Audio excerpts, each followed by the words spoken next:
All right, so what I'm going to talk about today is web conferencing. I think some of you have probably done this already. And web conferencing is basically, hold on a second,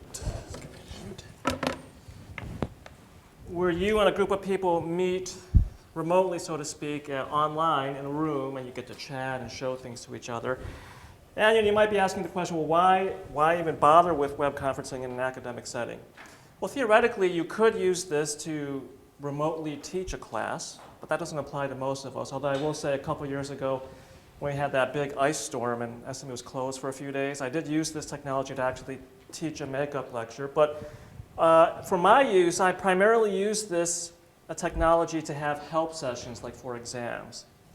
Because the problem I run into is I'll say, okay, let's schedule a help session, Tuesday at 4 o'clock in room whatever. And then like half the class will say, well, I have a lab then, or I have to work, or I have to go home, or whatever. So it's difficult finding a time where everyone can meet. So usually I schedule these online help sessions at night. So I just did one this past Sunday at 8 o'clock, where I figure not many people will have other things going on. Sunday at 8 o'clock. The another benefit is with these web conferencing sessions, you get to record the sessions. So if for whatever reason someone can't make it, they can watch the recording later.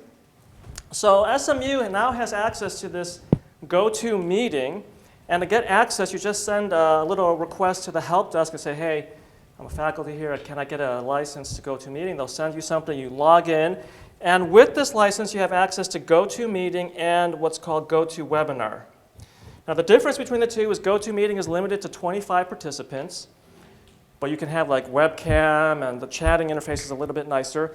GoToWebinar is not as interactive, but it's still pretty effective, but you can have up to 200 students in that one. So if you have a large class, for example, I have 98 students in my organic chemistry class this semester, I can use GoToWebinar instead of GoToMeeting. And what you can do is once you install the software, I'll just demonstrate the basic steps. This is a PC, and if you go to the system tray, you'll see this little flower thing. Do a right click, and you have the ability now to schedule either a GoToMeeting or a GoToWebinar. Now, if you schedule it in advance, they'll send you an email which you forward to your students saying, hey, click this link when the time comes and you get to the conference room. But we can't do that now, so I'm just going to go ahead and do a webinar now, and I'm going to require your participation if you have a laptop. So I hit Webinar Now, and I have to log in with my information here. Let's see what happens. So it creates this webinar. It's going to create this little window where you can have the room. Okay, here we go. So this is what you would see as an instructor. It's saying something there. So I'm going to invite you all. So I'm going to expand my attendee list and go to Invite Others.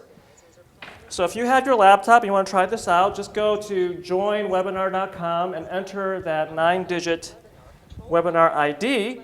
And as you log in, I should see your names there. Now, you don't have to use your name. You could make up a name, and I tell my students that because I find that in this kind of setting as well, they're more apt to ask questions where they wouldn't be face-to-face. So if I let them log in anonymously, they can do that. They feel more comfortable with that. If you do that, just be prepared for some very interesting names.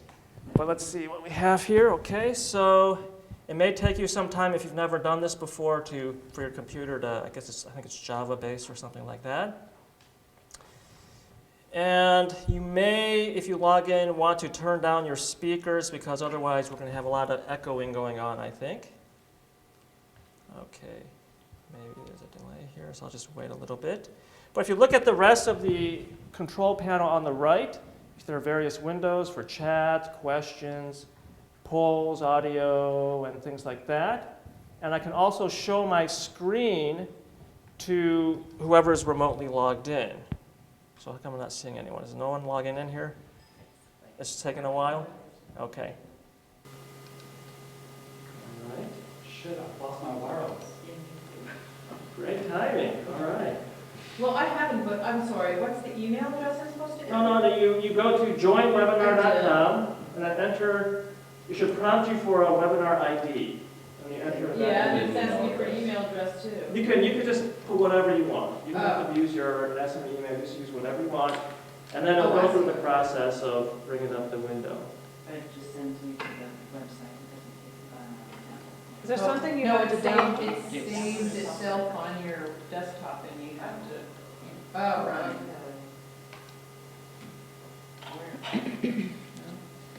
Okay. Daisy thing.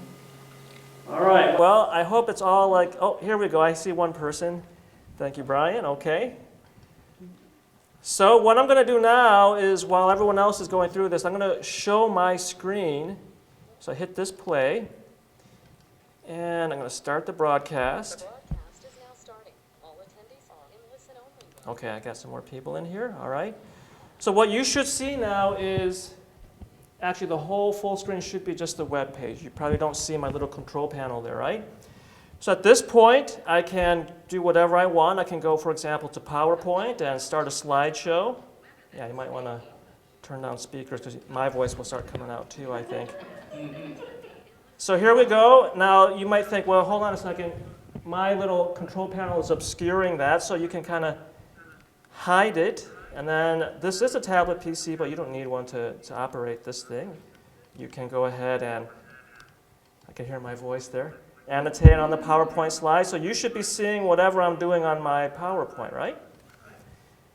And this is how the help session goes. Now to ask questions, what I can do is expand this. And if you want to ask a question, you can go ahead and do that, and it'll show up in that little box, which I'm going to relocate in a nicer location, like that. And questions show up there. There's, I have a question, Brian has a question, and so I'm waiting for Brian to type his question. Now, with GoToMeeting, you can actually have the participants talk to each other, but usually I find that students prefer to use just type chatting. And then if I see a question, what I'll do, I'll just answer it using my voice. Can I use a camera with this? You can use a webcam. If you're Brian? Okay.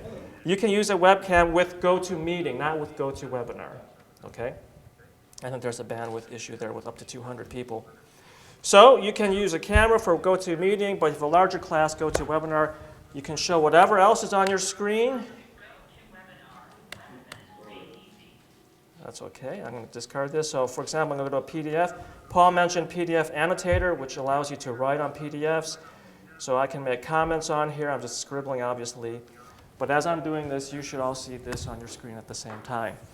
So basically what I do is I go through previous exams over homework problems, and they get to see whatever I show, and then I get to answer their questions as they come up.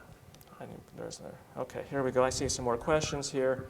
So let me bring up my window. Hey, I still hear my voice out there, which is very strange. What did you use to create the red line on the screen? The one I was scribbling with? Okay, so that was just PowerPoint, you know, the little annotation feature in the lower left. You can do that. You don't need a tablet PC. It's a little bit nicer if you do because you can write a little bit better. How do you get your document into the program? So you're not actually putting the document into the program. You're just showing whatever's on your screen. So if you want to open up Microsoft Word, it'll show that. If you want to open up your browser, it'll show that. So you're not actually incorporating anything into the web conferencing scheme. Seeing everything that's on your. Yeah. Now, alternatively, you can change that. You don't want to show your whole screen. You can show a particular application. And then they'll just see that application instead of your whole screen. So you have options. If a bunch of things open, you can show just those and not necessarily your whole screen. Students, when they type in questions, I'm guessing that you guys are all seeing those questions as they're piling up. Is that right? Oh, no, you're just... No, I just see my own question. Oh, just see your... Okay. I'm wondering if you can change that setting. In GoToMeeting, I think you can make it much more interactive where everyone sees that. So I don't know for sure the answer to that one. And yes, so you can use your mobile phone here, and I'm going to try to hurry up a little bit. So for example, I will say something about this. This is Android. Notice the ratings there. There's a lot of them that are 1 star, so I don't know what the deal is here. So I know it's available on the iPhone and Android where you can access the meeting through your phone, but just you might want to read some of the reviews to see what kind of problems people had there. Okay, there's some 5-star ones, but then there's a bunch of those 1 stars, so I don't know. So anyway, this is how the technology works. I didn't mention here, but if you look at my cursor there, there's a start recording button there. If you use a Windows machine, you can record in Windows Media format. If you use a Mac, you'll record in MP4. I think these are formats that everyone can work with these days. And there's, my students just basically, they just need a computer and an internet connection. That's it. So I'll send them, here's the information. We'll meet at 8 o'clock Sunday. They all log in. We do the review session. I record it. We go home, or you should already be home, actually. And then I post it the next day for the other students. So another nice thing about this is, you don't have to look that great at home, unless you turn the webcam for whatever reason. But you could just, kick your feet up and relax and do this from home in the comfort of your own room, right? I'm sorry, how are people asking questions? Okay, the student interface, there should be on the right-hand side a little question box. Do you see that on there, maybe? No?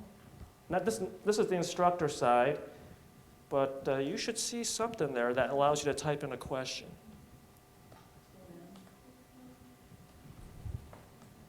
I'm not that familiar with the Mac interface. Okay.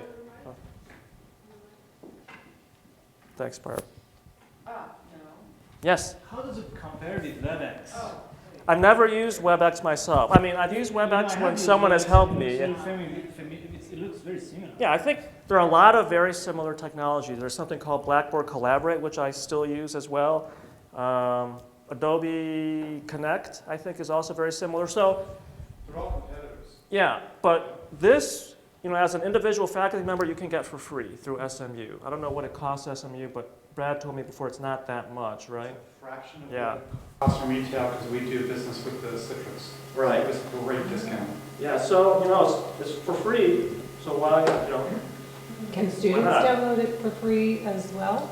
students? Yeah, because you obviously I needed to download something when there was something I had to download. Yeah, but if you're a student, though, you don't have to pay for it, I don't think, right? Right, They should you just actually, take a you look. said that correctly, David, when you introduced it, that if you want a license, you just call the help desk. The license is for setting the meeting up, and that's all that's required.